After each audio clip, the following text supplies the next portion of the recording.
commercial bank of Mauritius.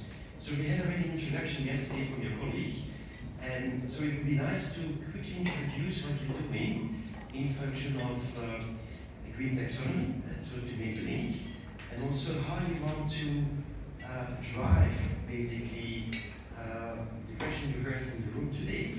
It's about how to drive investments for small medium enterprises in the field of blue and circular economy.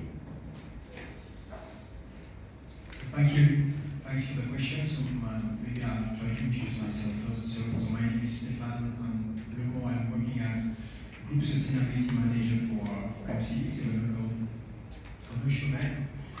We've been present in the country for over 180 years now, accompanying the country's economy in its various transitions from sugarcane, financial services, tourism, etc. And we really believe that the next transition is the ecological one.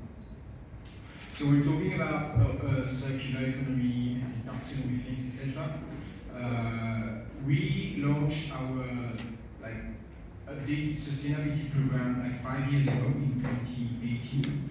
And one of the first measures that we took was to work on a report with some external consultants on what we called the Local is Beautiful study.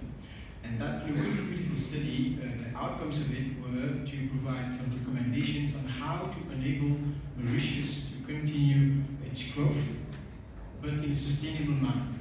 And the three main recommendations were, out of this report, were to be a more, I'd say, manufacturing island, so promoting the local production part, but also be a circular island, so be more circular, and invest in smart technology, digitalization. So circular economy is great. It's even better when it's local circular economy, because you can have initiatives like recycling, collection, and then it's exported to other countries. But the ideal situation would be to have local processing and local recycling, for instance, just for the sake of reducing the carbon footprint, for instance.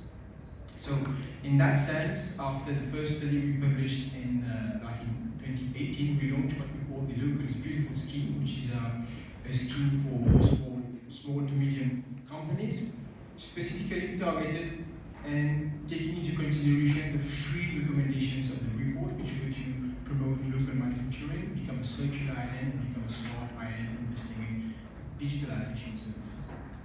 So what do we do with this scheme? For instance, the scheme for smaller companies that can be used for any kind of financing needs. It's a general purpose scheme, so you can use it for your treasury, you can use it for purchasing your raw materials, etc. But at the end of the day, I'd say the mechanism is that we provide lower interest rates than our commercial rates to eligible clients that work in the circular economy. So in that sense, we need to define what circular means to us, and that's where the taxonomy comes into play, because circular economy is not just about recycling or just about processing, it's about everything that enables the reintroduction of materials in the system.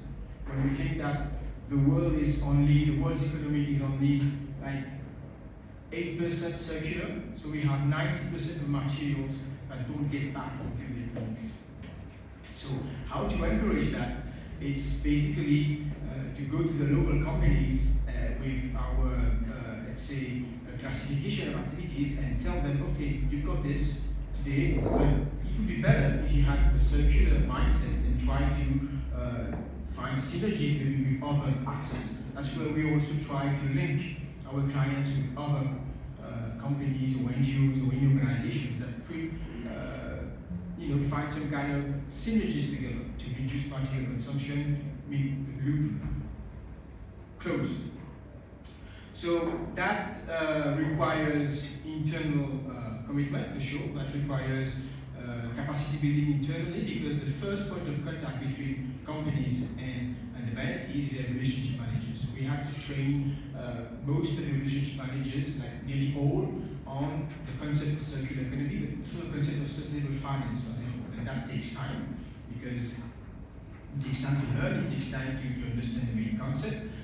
But at the end of the day, what we want to achieve is we want to make sure all the relationship managers directly in contact with stakeholders, organizations, speak the same language. And that's where taxonomy is key, because what is a taxonomy? Taxonomy is simply, doesn't work anymore. And taxonomy is simply a way of classifying things under similar characteristics. So we had issued not a local, but our own taxonomy a few years back.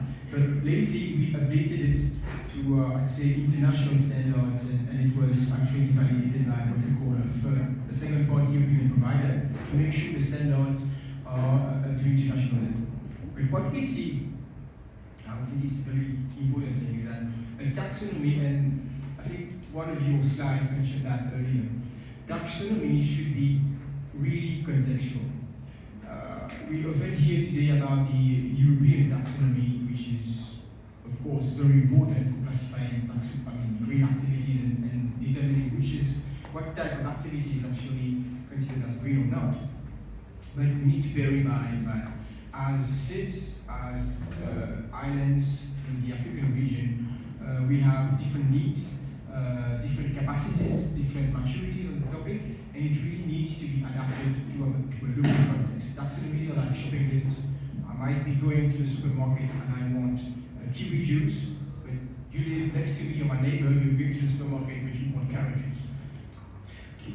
Very rapidly, because we want also to give the floor to other people, can you quickly say something about the difficulties you have in the markets in Mauritius, about the program you have set up? And because you have set up an interesting program, but what I understood is that it's not so easy to find enough players in the market who are interested in your products.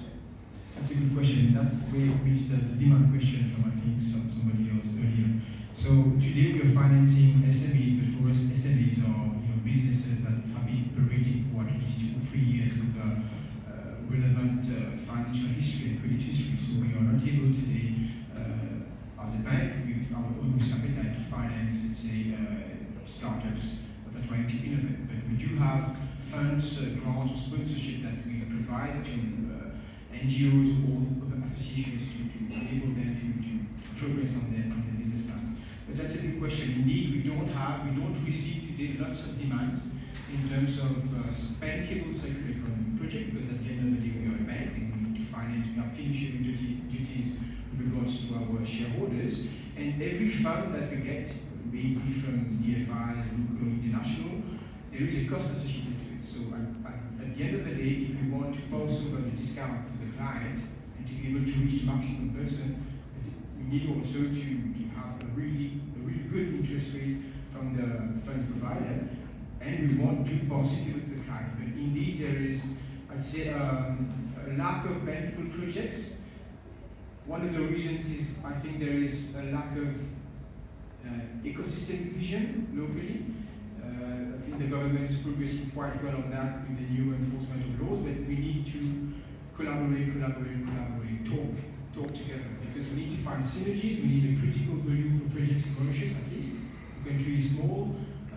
Sometimes processing facilities don't have that needed economies of scale to make the business plans viable. And so we really need to think ecosystemically and think about synergies to bring bankable projects. Thank you. So thanks.